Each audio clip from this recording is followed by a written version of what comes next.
Trust is the highest form of human motivation because it brings out the best in anybody. This is according to Stephen R. Covey. Welcome to day 74. Today it's about building trust with in-laws.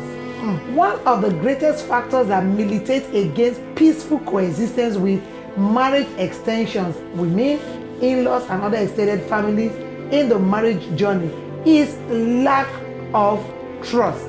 Trust in this context is having confidence in the intentions of your in-laws, agreeing that they mean good, but most times this is missing in most relationships. What are some of these hindrances? Because we need to understand why trust cannot really be built for us to be able to actually build trust.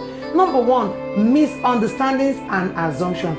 There is need for us to properly understand issues and things, because when we don't understand, assumption fills the gap. This can create misconceptions and ultimately erode the building of trust. For instance, assuming that people from a particular region must behave in a certain way. You may not be wrong, but at the same time you may not be right. Do not assume. Maintain an open mind. Don't preempt what is not. Because most times I always say, whatever you emphasize is what manifests.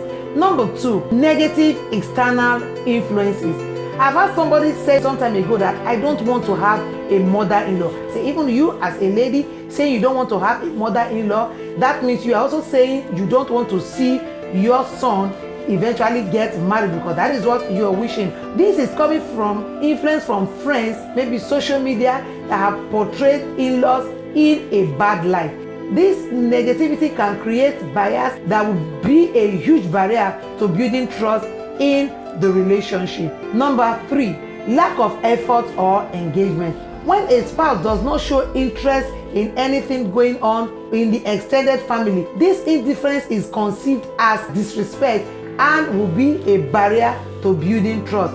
Number four, perceived favoritism or partiality. Trust can be eroded when one partner feels that the other family is being preferred above the other. So if a husband, for instance, prioritizes his own family needs and neglect that of his wife, you can be sure that trust within in-laws would be strained. Number five, boundary violation. When there's constant violation of boundaries that have been set by couples from maybe either families, then trust on the part of that family would be suffering. Intrusion into private matters uninvited is a violation of boundaries. So what again? Past conflict or resentment. Unresolved issues from the past that has been allowed to linger can affect present interaction and building trust.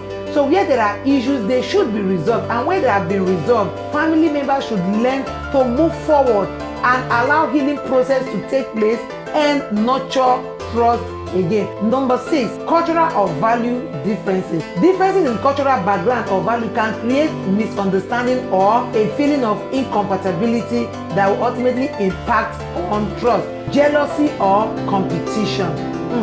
Families who feel threatened by the arrival of a new member into their family may act in subtle way that will create discord. The arrival of a person into a family should not be seen as a threat or as a replacement. We need each other to keep the circle of life going. What is the task for today? Assess your trust level with your in-laws using what has been mentioned as a checklist. Is there something you need to start doing differently from today? The time to start is now. And I'll leave you with Psalm 37 verse 3, which is, trust in the Lord and do good. Then you will dwell in the land, and verily you shall be filled. Stay connected. Day 75. Until then, like, follow, and you can use the comment section if you need to reach out.